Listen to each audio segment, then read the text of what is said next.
Hey, good morning, Dan. I finally am going to make a response to your video regarding the Hold Your Breath documentary with Johanna Nordblad. So I'm at the pool. I figured maybe you would enjoy looking at everybody else swimming rather than my face. I'm coaching today and really for the next week because for two reasons. One, my shoulder is hurting from a combination of drilling right angle holes overhead at the money pit, shoveling snow, sawing ice, swimming, curling, and everything else that I'm doing with my shoulders. Lifting buckets of coffee over my head and things like that. So anyway, and then Glenn and Lisa leave for the Dominican Republic tomorrow. So yeah, I'll be on the deck for the most part while you're here. So you can come up and hang out with me on the deck, or you can just stay asleep and I'll go up and coach, and then we'll go to the river after. Take your pick. So anyway, on to the documentary. So I broke this out into three parts. Johanna's comments, Elena is the sister, her comments, and my general observations and thoughts about the video. So the first video I had watched of Johanna was actually a short 3-minute video on YouTube, which is how I came across her in the first place. And one of the things that she said in that video that I really remembered is that when you're under the ice, if you're not staying calm, then you're not going to make it back out again when you're freediving. And I thought a lot about that, and a lot about swimming in cold water in general, and how important it is to remain calm and in control of your breathing. My dad and I often talk about the fact that it's not usually an inability to swim that causes you to drown. It's panic that causes you to drown. And so staying calm is of the utmost importance. And she also Johanna talked about how that hole in the ice is a portal to another world, which I love. Of that peaceful feeling of being under that ice and there's nothing else there. For me, it's especially meaningful because with my hearing, I really love being underwater because nobody can hear. There's nothing to hear underwater. Yeah, you can hear, I guess, whale sounds and other sounds if you're in the ocean, but really there's no speech that you're having to listen to. The other, and also about being immersed in that cold, Johanna said it's the natural feeling of goodness,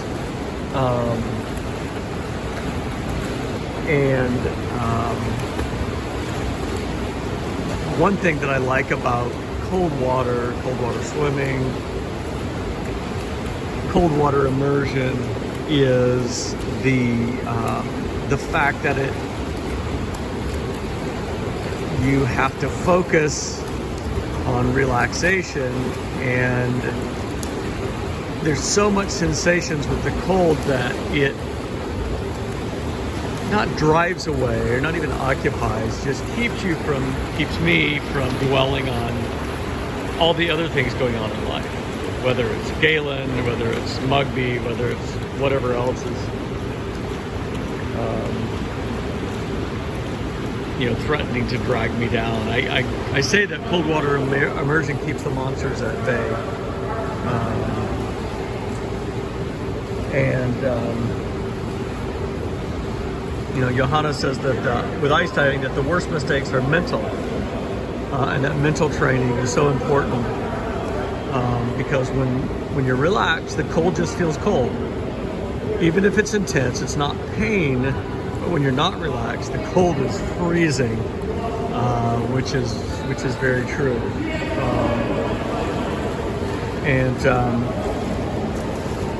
It's interesting because when, in all the cold water swimming I've done, not just the cold water immersion, but the cold water swimming out of Lequesne, we've been out there in some really gnarly cold, like low 40s, and that ability to swim and just control your breathing and just let the cold be cold I really do love it. And we haven't actually done that much cold water swimming mainly because everybody has actually it's Glenn. Glenn's interest has waned.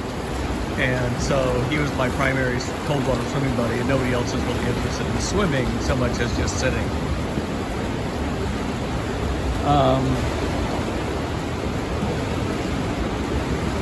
So Alina's comment, she's the sister, and it's interesting, we both bring our own filters, right, to this. I mean, we all bring our own filters to whatever it is we're watching or reading.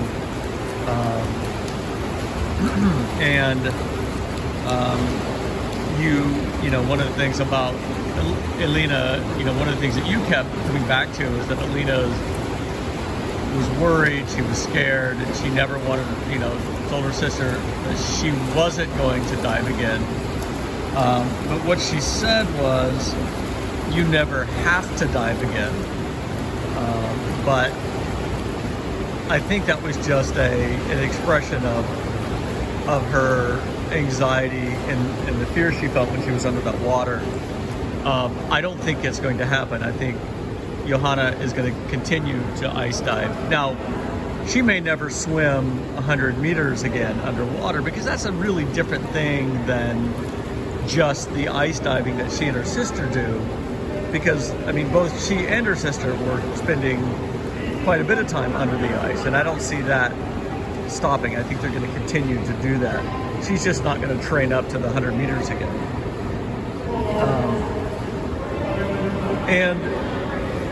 Alina said, what if something happens? Actually, the most interesting comment that I felt was when she said, what if something happens, then I just drive home by myself and she's not there.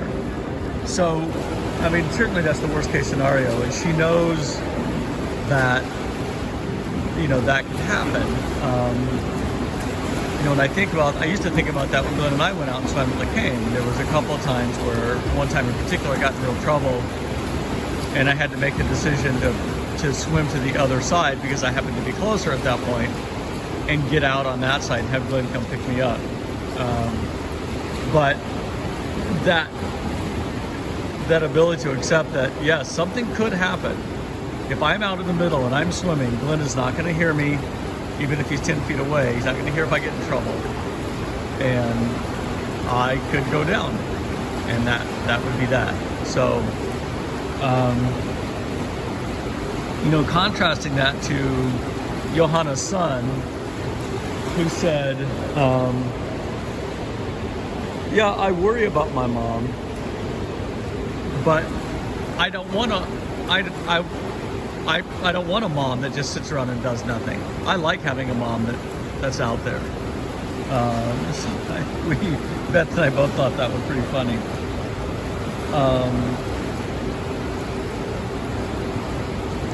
But back to Alina, the sister, she said, I wouldn't want to be there, meaning I wouldn't want to be there, I wouldn't want to see it, she said, meaning see something happen to Johanna, but I would be there. And she says, I definitely think Johanna should be doing this because she loves it. And that's really important. How do we allow those close to us to do what they really love, even if it creates anxiety in us, and is dangerous? Now, there are a lot of things in life that are dangerous, right? it's funny because I think about you driving out in that Land Cruiser out in the middle of the desert and something happening way more often than I think about something happening to me cold water swimming. But likewise, you could be out, on one of your 10-mile hikes and you end up with a heart attack, and that's that. But what are you going to do? Sit at home?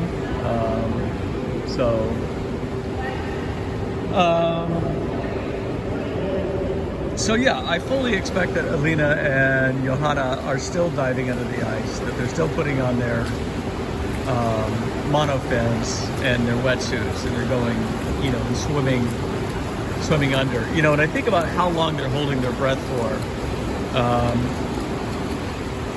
Because 3 minutes, which is about what she did when she swam that 105 meters or whatever it was, is definitely a long time. I've done a 3-minute breath hold one time in the pool, but I wasn't swimming. I was just laying there. And it wasn't that hard, but the possibility of passing out is very real. There's an interesting video. If you Google on YouTube, swim, dance, pass out, there is a little clip of, it wasn't a synchronized swimmer because, it was synchronized to music, but she was just swimming by herself. She was a swim dance competitor. And she held her breath for so long, she literally ended up passing out and just sinking to the bottom. And her coach had to come in and pull her out and resuscitate her. So it's interesting how you can make your body, you can just ignore those signals and get into this Zen calmness such that you stop paying attention to your body signals and you pass out. And that's probably, for Johanna was the biggest danger when she was swimming that 100 meters. She was determined to do it, and she had controlled her breathing, and she swam as slow, she was swimming so slowly, as that French diver, the safety diver, was saying. He was worried because she was swimming so slowly, but it was really just a perfect dive. And what I found is, even when we swim like 50 meters in the pool or 50 yards in the pool, back, to the end of the pool and back underwater, I always tell Lucas, try to swim as slowly as you can rather than as fast as you can. And it's easier if you're swimming slowly underwater rather than fast. And one of the things that on that free dive for the world record dive that I noticed is that Johanna was wearing the lobster, which is that silicone and metal device she put around her shoulders. Essentially it's a buoyancy compensator. And I was actually surprised by that because I thought, I can't find the rules anywhere that say what you have to do in order for the free dive to qualify. I know it's standard suit, cap, and goggles. But the lobster seemed like it would be a violation of the rules because it would make it a lot easier to swim, that distance underwater because you're not having to fight staying under. So I would love to try one of those. As you said, when you put that hood on and you were trying to stay underwater, how you kept popping up. So imagine having to swim 100 meters and fighting the buoyancy. So the last comment from the video that I really enjoyed was Topany. He was the old guy with the big beard and the funny hat who they met when they had to go farther north to find a lake. And he said you have to observe the nature all the time, otherwise you get killed on your home pitch in a place that you've gone for 56 years. again, talking about the danger of being out on the ice. So the overall tone of the video was interesting. I loved the stark monochrome shots. In fact, the overhead shots, that was reminiscent of a show called Border Town, which is a Finnish sort of a crime drama show that Beth and I really like, with a lot of, those monochromatic shots like that. I love the fact that, like I said, both sisters were diving. One thing I couldn't figure out is why they were attempting it in March, and I'm assuming it's just because the ambient temperature was warmer, but I'm not sure. Also, with the actual attempt, I can't figure out why they had that concrete start time. I mean, why they had a countdown? Was it just for the, just to synchronize everybody, the fact that everybody was out there and everybody was ready to go? Or did it have something to do with the rules? That I don't know. And one thing Johanna talked about was that change of venue and how it creates more anxiety. And I have found just simply open water swimming, especially in cold water, that when we go somewhere new, it does create more anxiety. And just simply not being around a familiar setting can do that.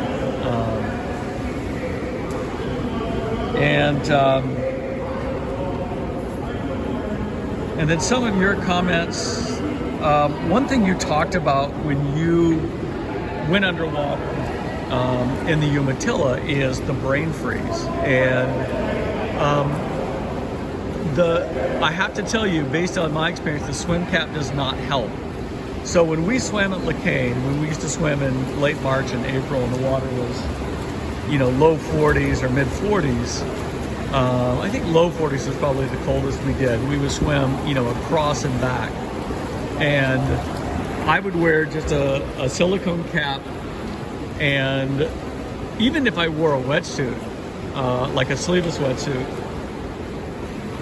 but if I didn't, and I just wore a suit, what would happen is as soon as I got my face in the water, it would hurt so bad. And eventually when I got to the other side at Lecain and started coming back, I finally reached some sort of temperature equilibrium and it stopped hurting. It was frozen, which is why it stopped hurting, but the swim cap really doesn't help, especially if you're only going to be under 10 or 15 seconds. So when you think about, Johanna swimming with just a standard swim cap, probably, I'm sure it's a silicone swim cap, which makes a difference over latex. But still, it just, the pain is intense for the first minute before finally it numbs up. So I would recommend when you come out, bring your scuba hood with you. And I'm going to borrow one from Glenn and see if that makes a difference in how long we can stay under, because I would like to try that. Also, what I found is silicone earplugs really help, because when water goes into your ears, that really freezes you. So I've got some molded silicone earplugs, and those help a lot. So yeah, I look forward to you being out. Bring your gear, bring your booties and your gloves, and we'll see if we can do a little underwater. Maybe we could even cut another hole like 3 feet away and just go under and just see what that experience is like. And yeah, I look forward to you being out. This is 20 minutes long. I guess that's enough. I should cut this off. So that's my story. I'll see you in 2 days, and I'm sticking to it.